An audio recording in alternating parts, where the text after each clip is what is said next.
नमस्कार दोस्तों। ज़्यादातर लोग रविंद्रनाथ टैगोर को सिर्फ इसलिए जानते हैं क्योंकि उन्होंने हमारे देश का राष्ट्रीय गान जन गण मन लिखा था।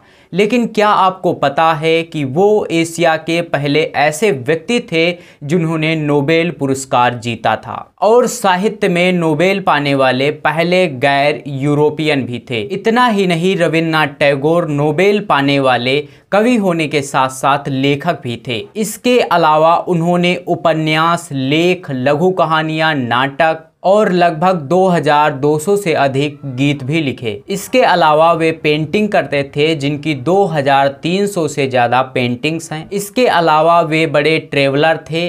उन्होंने अपने ज़माने में 34 देशों की यात्रा करी थी, जबकि उस ज़माने में यात्रा करना काफ़ी मुश्किल होता था। इसके अलावा उनका भारतीय स्वतंत्रता संग्राम में बहुत बड़ा योगदान भी था और वो एक समाज सुधारक भी थे। एक ऐसे ज़माने में जब ज़्यादातर लोग राष्ट्रवाद की भावना का इस्तेमाल कर रहे थे अंग्रेज़ों के खिलाफ लड़ने के लिए, रविंद्रनाथ टैगोर एक कदम आगे चल रहे थे उनके, और वो अंतर्राष्ट्रीय विचारधारा में विश्वास रखते थे।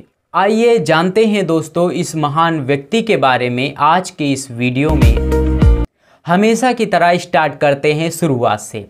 रविंद्रनाथ टैगोर एक ब्राह्मण परिवार से थे और इनके परिवार का सरनेम कुशारी था और ये इतने अमीर परिवार से आते थे कि इनका परिवार ठाकुर कहलाया जाने लगा। लेकिन जो अंग्रेज थे वो इनके सरनेम का सही से उच्चारण नहीं कर पाते थे, इसीलिए वो गलत उच्चारण करते थे, ठाकुर को टैगोर ही कहते थे। इसीलिए इनका सरनेम ठाकुर से टैगोर ही पड़ा। इस रविंद्रनाथ टैगोर के ग्रैंडफादर यानी दादाजी द्वारकानाथ टैगोर भारत के बहुत बड़े उद्योगपति थे। इनके बड़े बेटे थे देवेंद्रनाथ टैगोर, जो रविंद्रनाथ टैगोर के पिताजी हुए। अब देवेंद्रनाथ टैगोर का मन अपने पिताजी की तरह व्यापार में नहीं लगता था, वो अध्यात्म में ज़्यादा विश्वास करते थे।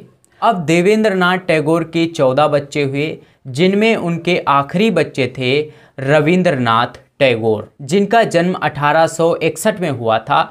चूँकि रविंद्रनाथ टैगोर के पिताजी अपने आध्यात्मिक जीवन में व्यस्त रहते थे और माताजी का स्वास्थ्य सही नहीं रहता था, इसलिए इनकी देखभाल उनके घर के नौकरों के द्वारा ही की गई थी। इनकी शिक्षा की बात करें तो स्कूल में इनका अनुभव अच्छा नहीं रहा, क्योंकि ये क्लास की पढ़ाई में ज़्यादा ध्यान नहीं देते थे, इसलिए टीचरों के द्वारा इनकी कभी कभार पिटाई भी हो जाती थी।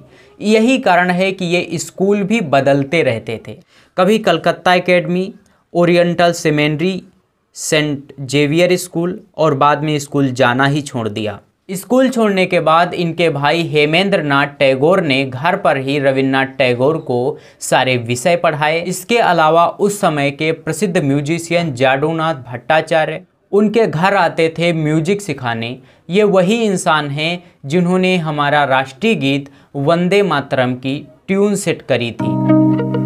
1873 में जब रविंद्रनाथ टैगोर सिर्फ 12 साल के थे, तब इनके पिताजी देवेंद्रनाथ टैगोर इन्हें सेल्फ डिस्कवरी यात्रा पर लेकर के गए।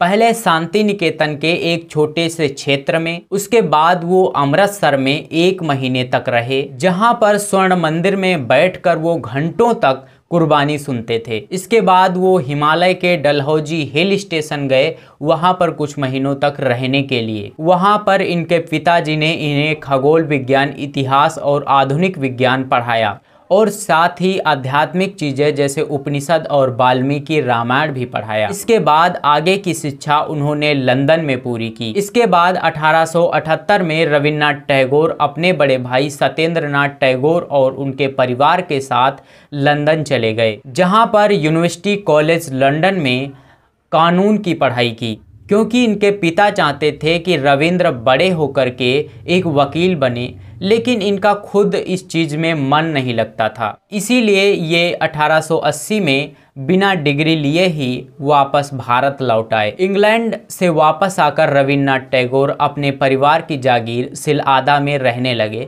सिलादा अब बांग्लादेश में पड़ता है, और दूर तक फैली अपनी जागीर का भ्रमण किया और ग्रामीण और गरीब लोगों के जीवन को करीब से देखा और ग्रामीण बंगाल की पृष्ठभूमि पर कई लघु कथाएं भी लिखी। वर्ष 1901 में रविंद्रनाथ टैगोर शांति निकेतन चले गए और वे यहाँ पर एक आश्रम भी स्थापित करना चाहते थे। इन्होंने यहाँ पर एक स्कूल बनवाया, साथ ही एक पुस्तकालय और पूजा स्थल का भी निर्माण करवाया और बहुत सारे पेड़ लगवाए और बाद में यहीं पे इनकी पत्नी और 2 बच्चों की मौत भी हो गई। 1905 ईस्वी में इनके पिताजी भी स्वर्ग सिधार गए।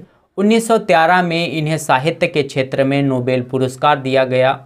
उसके 2 साल बाद 1915 में अंग्रेज सरकार ने सम्मानित उपाधि नाइटहुड प्रदान किया, जिसे रविंद्रनाथ टैगोर ने 1919 के जलियांवाला बाग हत्याकांड के बाद छोड़ दिया था। अपने जीवन के अंतिम दशक में सामाजिक तौर पर रविंद्रनाथ टैगोर बहुत सक्रिय रहे।